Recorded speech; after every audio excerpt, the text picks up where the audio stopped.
Shalom. Puji Tuhan, kalau hari ini kita bersyukur kita dapat berkumpul bersama melalui live streaming. Ya, istilahnya bertemu di udara gitu ya, bertemu dalam dunia maya. Baik, saudara yang kasih Tuhan, kita bersyukur karena kebaikan Tuhan.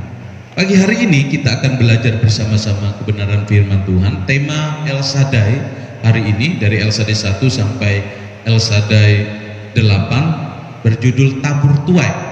Saudara pasti sudah ngerti apa itu tabur, menabur, dan menuai. Baik, mari kita buka kebenaran firman Tuhan. Kita buka di dalam kitab Pengkhotbah pasal yang ke-11. Kitab Pengkhotbah pasal yang ke-11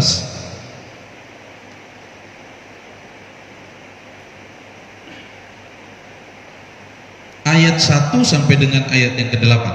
Pengkhotbah pasal 11 ayat 1 sampai ayat yang ke-8. Kita akan baca bergantian. Bapak Ibu Saudara yang berada di rumah-rumah nanti membaca ayat yang genap atau ayat 2. Saya ayat yang ganjil mulai ayat 1, dan juga ada 3 orang dalam ruangan ini, 4 sama saya. Mereka juga akan membaca di ayat yang genap. Ya, baik, yang sudah dapat katakan amin. Amin. Baik, mari kita akan baca Pengkhotbah pasal 11 ayat 1 sampai dengan ayat yang ke-8. Ayat ganjil saya, ayat genap Bapak Ibu Saudara-saudara sekalian. Puji Tuhan. Pedoman-pedoman hikmat. Lemparkanlah rotimu ke air, maka engkau akan mendapatkannya kembali lama setelah itu. 2. Berikanlah bahagian kepada 7, bahkan kepada 8 orang, karena engkau tidak tahu malapetaka apa yang akan terjadi di atas bumi. Bila awan-awan sarat mengandung hujan, maka hujan itu dicurahkan ke atas bumi. Dan bila pohon tumbang ke selatan atau ke utara, di tempat pohon itu jatuh, di situ ia tinggal tergeletak. 4. Siapa senantiasa memperhatikan angin tidak akan menabur, dan siapa melintasi melihat awan tidak akan menuai. Sebagaimana engkau tidak mengetahui jalan angin dan tulang-tulang dalam rahim seorang perempuan yang mengandung, demikian juga engkau tidak mengetahui pekerjaan Allah yang melakukan segala sesuatu. 6. Taburkanlah benihmu pagi-pagi hari, dan janganlah memberi istirahat kepada tanganmu pada petang hari, karena engkau tidak mengetahui apakah ini atau itu yang akan berhasil, atau kedua-duanya sama baik. Terang itu menyenangkan, dan melihat matahari itu baik bagi mata. 8. Oleh sebab itu, jikalau orang panjang umurnya, biarlah ia bersukacita di dalamnya, tetapi hendaklah ia ingat akan hari-hari yang gelap, karena banyak jumlahnya. Segala sesuatu yang datang adalah kesia-siaan. Amin. Dan kasih Tuhan, menarik dalam kitab Pengkhotbah ini. Kita tahu kitab Pengkhotbah ini ditulis oleh Raja Salomo, dan ini ditulis di pertengahan usianya. Jadi kalau kita tahu bahwa di akhir hidupnya, ya, kitab Pengkhotbah ini ditulis di akhir hidupnya. Kalau kitab Amsal itu ditulis di pertengahan hidupnya, karirnya. Kemudian Kidung Agung itu di awal, ya, di awal dia jatuh cinta dan sebagainya. Kitab Amsal itu di pertengahan pemerintahannya atau hidupnya karena dia sangat bijaksana, dan kemudian di akhir hidupnya dia menulis kitab Pengkhotbah ini. Nah, Bapak Ibu Saudara yang kasih Tuhan, dalam pembacaan kita di ayat yang pertama, coba lihat ayat 1 dikatakan, lemparkanlah rotimu ke air, maka engkau akan mendapatkannya kembali lama setelah itu. Ini ungkapan yang menarik, ya, ungkapan menarik. Kenapa harus melemparkan roti ke dalam air? Dan apa hubungannya dengan tema kita hari ini, yaitu tabur tuai? Baik, ada beberapa penafsiran. Yang pertama dikatakan bahwa kata bahasa untuk roti itu adalah dulu biasanya disebut dengan butir-butir gandum. Nah, kebiasaan orang-orang Mesir pada waktu itu, ini suatu tafsiran, bahwa ketika air sungai Nil itu banjir setiap tahunnya meluap, jadi mereka kemudian mengambil butir-butir gandum kemudian menaburkannya di genangan-genangan di ladang mereka. Jadi ladang mereka tergenang oleh air sungai Nil, kemudian mereka mengambil biasanya butir-butir gandum itu kemudian melemparkannya di ladang-ladang yang tergenang air itu dan tenggelam. Kemudian mereka melupakan hal itu, tetapi akan ada saatnya mereka panen setelah sekian lama. Itu penafsiran pertama. Jadi katakan lemparlah rotimu ke dalam air, maka engkau akan mendapatkannya lama setelah itu. Mendapatkan tapi lama setelah itu. Menabur, menuai lama setelah itu. Kemudian penafsiran kedua dikatakan bahwa memang peribahasa atau ungkapan ini kurang jelas, gitu ya. Ada yang mengartikan bahwa ini berhubungan dengan menangkap ikan.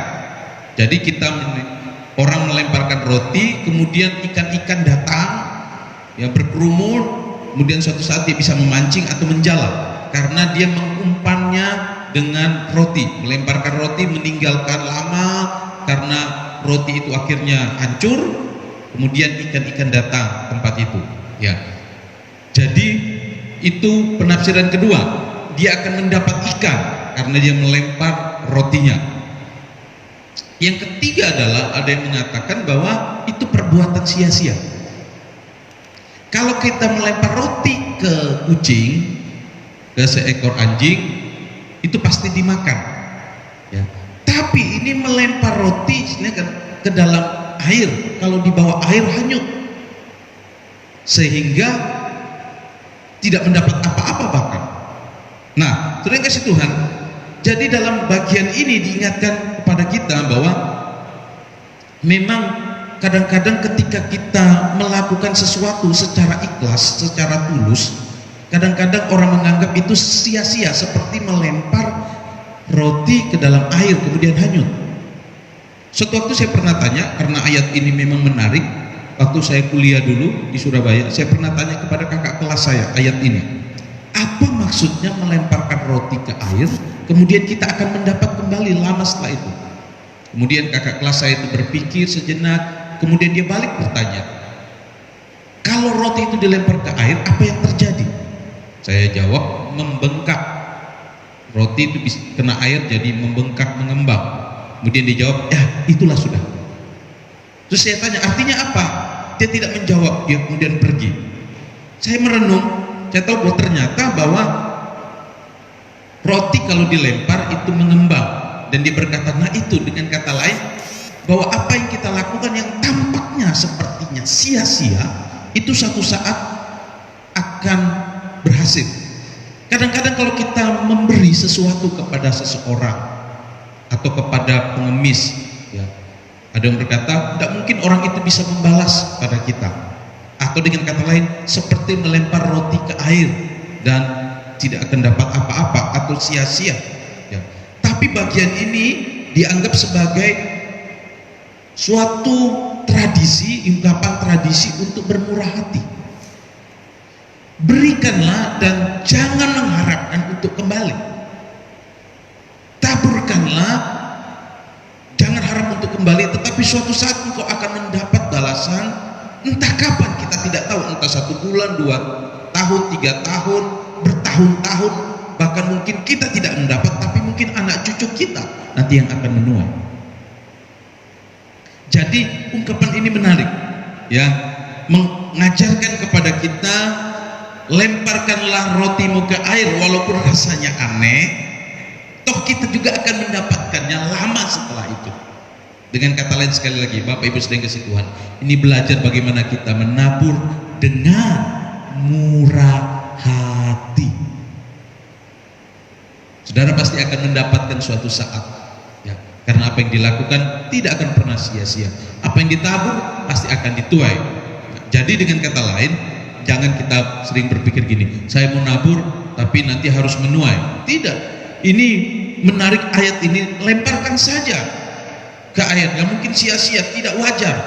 Berikan saja kepada orang yang mungkin tidak akan membalas, bisa membalas kepada kita. bahkan mungkin tidak terbalas. Tapi lakukan saja.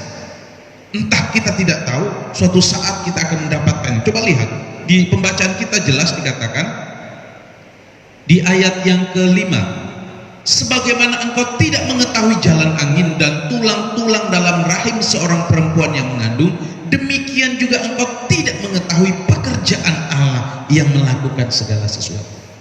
Kalau kita menabur dengan perhitungan, suatu saat Dia akan membalas, suatu saat nanti pasti kita akan menuai sekian, maka kita tidak memberi dengan kemurahan hati, dengan keikhlasan. Kita tidak tahu apa yang Allah akan kerjakan. Yang kita anggap kita tidak bisa, yang kita anggap orang itu tidak bisa membalas, oh siapa tahu orang itu bisa membalas. Ada banyak kisah cerita hal itu.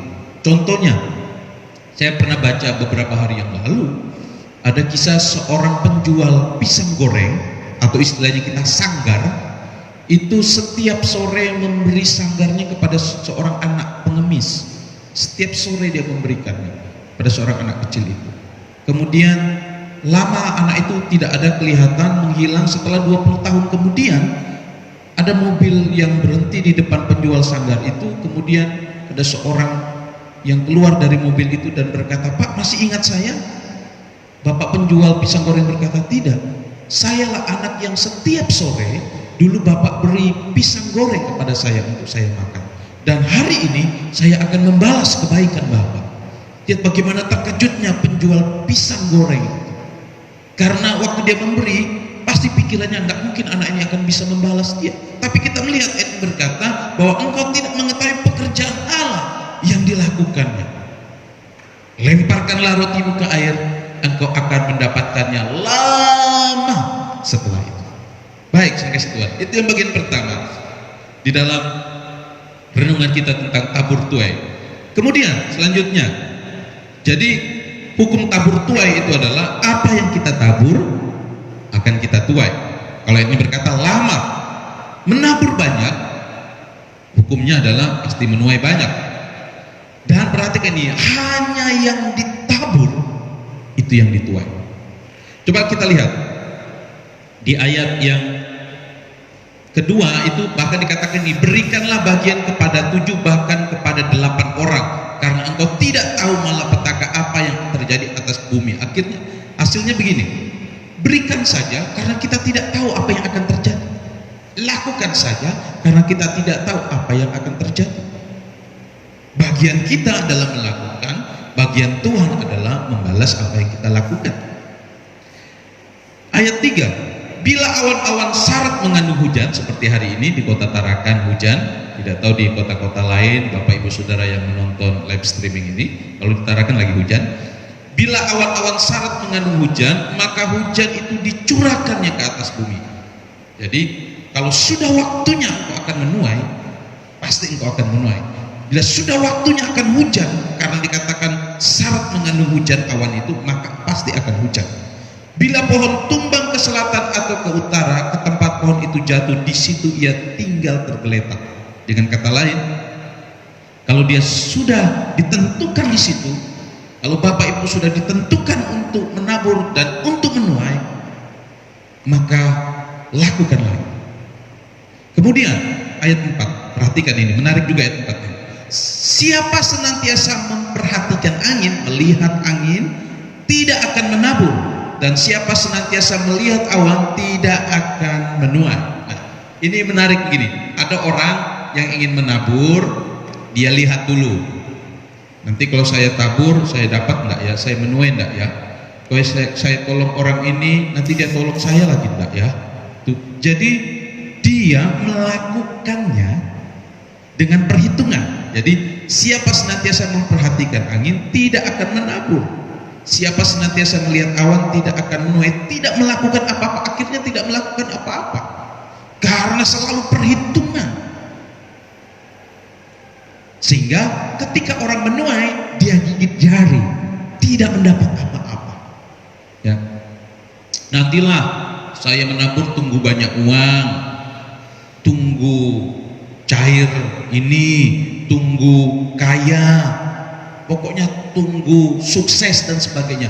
Tunggu kapan? Ada firman Allah berkata, taburlah maka engkau akan bagaimana kita akan mendapat kalau kita tidak pernah menabur? Atau kita berdoa, Tuhan berkati saya. Tuhan berkata, iya nak, aku akan memberkati engkau. Tapi Tuhan sedang menunggu kita untuk menabur. Ketika engkau menabur, maka Tuhan akan melakukan bagian. Kalau kita berkata nanti, tunggu saya kaya, tunggu saya punya uang banyak, tunggu saya beruntung dan sebagainya, tunggu sukses, maka dikatakan ayat ini tidak akan menuai, karena selalu perhitungan, selalu memperhatikan kapan. Jadi kebanyakan orang seperti itu ya. Kita tidak dapat mengatur cuaca, saudara. Kita tidak dapat mengatur cuaca, tapi kita dapat mengatur diri kita. Kalau hujan ya pakai jas hujan, pakai payung.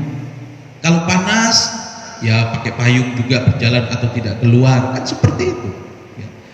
Kalau kita tunggu kapan hujan berhenti, nanti kalau seperti ini baru saya lakukan, maka saudara tidak akan mendapat apa-apa, saudara tidak akan menuai apa-apa. Jadi lakukanlah. Mungkin Tuhan sedang menunggu engkau untuk menabur.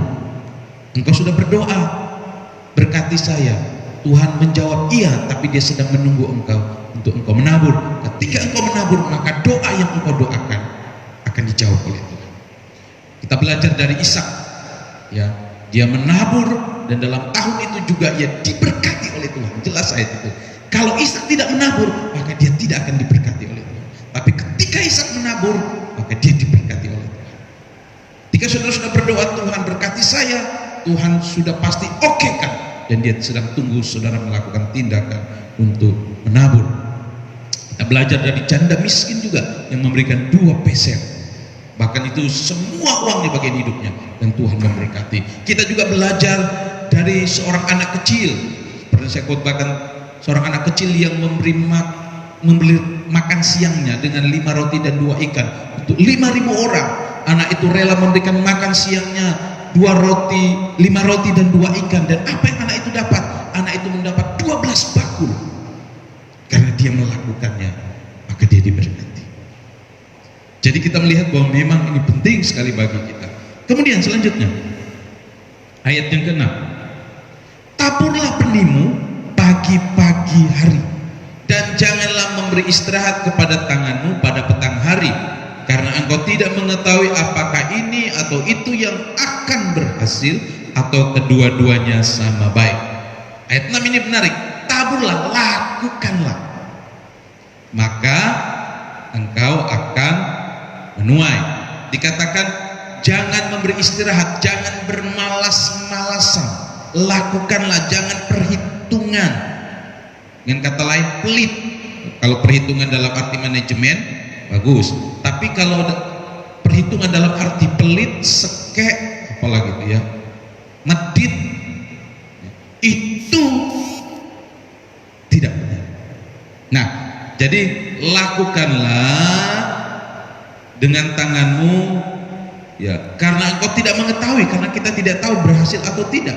Lakukan saja, karena yang membuat berhasil itu kan Tuhan.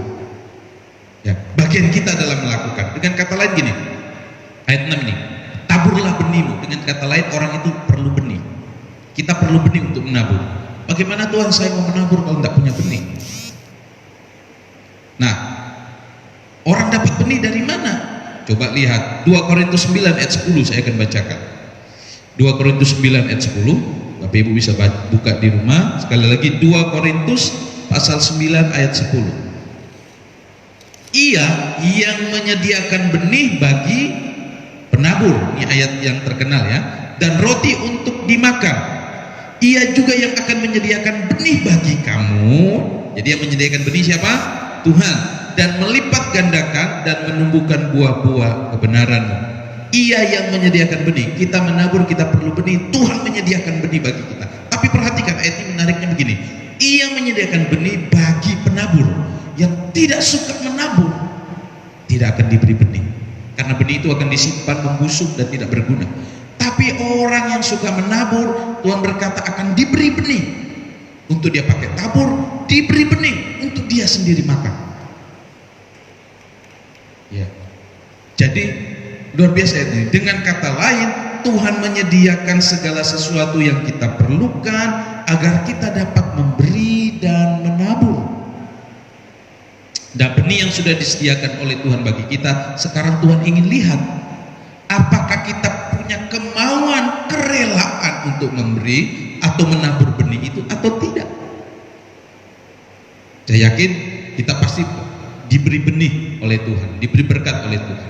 Nah sekarang Tuhan ingin lihat apakah kita berani untuk menabur, memberi atau tidak. Nah jadi luar biasa ayat ini ya. Kerjakanlah karena kita tidak tahu menabur di sini berhasil atau tidak. Ayat 6, engkau tidak mengetahui apakah ini atau yang itu yang akan berhasil atau kedua-duanya sama baiknya, sama berhasil. Jadi lakukanlah. Karena kita sudah tahu prinsip menabur, prinsip mengelola ya. Prinsip mengelola itu ada dua yang biasa kita kerjakan. Satu adalah mengembalikan milik Tuhan atau persekutuan. Yang kedua adalah memberi, menyerahkan atau menabur. Itu yang kita bicarakan hari ini. Dan dua-duanya ini juga soal sama-sama adalah melakukan untuk Tuhan. Ya. Kemudian selanjutnya, prinsip selanjutnya adalah di dalam Lukas 6 ayat 38. Lukas 6 ayat 38. Sudah dapat, katakan amin. Lukas 6 ayat 38.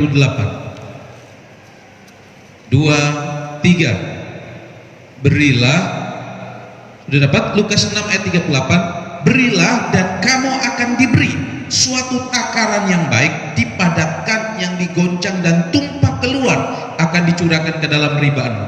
Perhatikan ayat ini, bagian terakhir. Sebab ukuran, saya ulangi sekali lagi, sebab ukuran yang kamu pakai untuk mengukur akan diukurkan kembali kepadamu. Prinsipnya selanjutnya adalah prinsip ukuran. Ketika kita menabur, prinsipnya adalah ukuran. Saudara menabur seberapapun tidak akan pernah ditolak oleh Tuhan, karena itu kerelaan hati kita. Melakukan apa saja pun untuk Tuhan, untuk sesama, itu kerelaan. Tapi Tuhan melihat ada prinsip ukuran. Ukuran yang kita pakai akan diukurkan kembali kepada kita.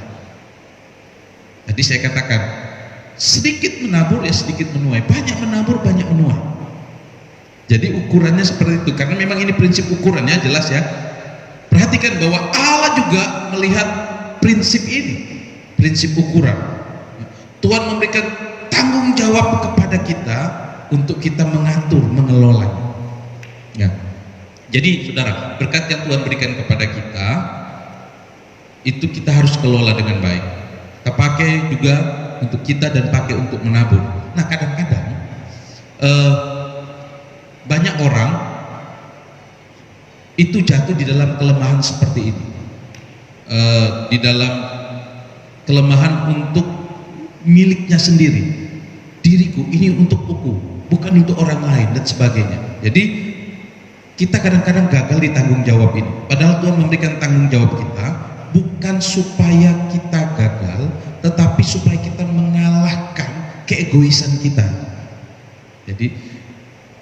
Jadi Tuhan memberi tanggung jawab pada kita, pada Bapak Ibu Saudara dan saya, bukan supaya kita gagal.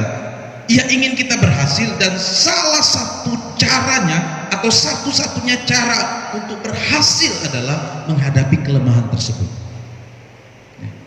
Kalau orang yang egois, kemudian apalagi istilahnya serakah dan sebagainya, kalau dia diberi berkat oleh Tuhan, berkat yang banyak, bukan Tuhan ingin supaya orang itu jatuh dalam hal itu, tidak, tapi Tuhan ingin supaya orang itu mengalahkan yang namanya kelemahannya tadi, mengalahkan keegoisannya, mengalahkan sekeknya, serakahnya dan sebagainya itu. Jadi lihat bahwa Tuhan membuka hal itu. Jadi Bapak Ibu saudara kasih Tuhan, luar biasa kita belajar dalam minggu ini. Camkanlah orang yang menabur sedikit, tadi prinsip ukuran dalam 2 Korintus 9 ayat 6 juga berkata demikian. Camkanlah orang yang menabur sedikit akan menuai sedikit juga, dan orang yang menabur banyak akan menuai banyak juga. Itu firman Allah dalam 2 Korintus 9 ayat 6 ya. Nah Bapak Ibu saudara kasih Tuhan, Di bagian terakhir dalam pembacaan kita adalah ayat 7 dan 8. Saya akan bacakan. Terang itu menyenangkan, ya, terang itu menyenangkan, dan melihat matahari itu baik bagi mata.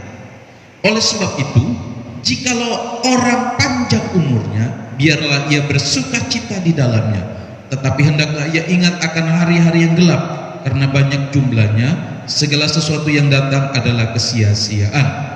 Ayat ini ditutup dengan manis sekali, mengatakan bahwa melihat terang itu baik, melihat sesuatu yang indah, yang jelas itu baik, ya. Dikatakan, dan kalau umur orang itu panjang, biarlah ia bersuka cita. Bersuka cita apa? Kita kembali lagi ke atas.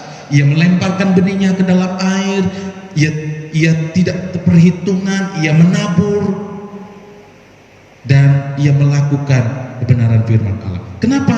Karena ia harus tahu bahwa ada hari-hari yang gelap, ada hari-hari yang akan mendatangi kita, yang mungkin kita sendiri nggak punya apa-apa, tapi ketika kita sudah melakukan, sudah menabur, maka pasti akan ada pertolongan yang ajaib dari Tuhan. Dan saya menutup ayat ini, kita baca bersama-sama di dalam 2 Korintus 9 ayat yang ke-7 dan 8. 2 Korintus 9 ayat 7 dan 8, kita akan baca sama-sama.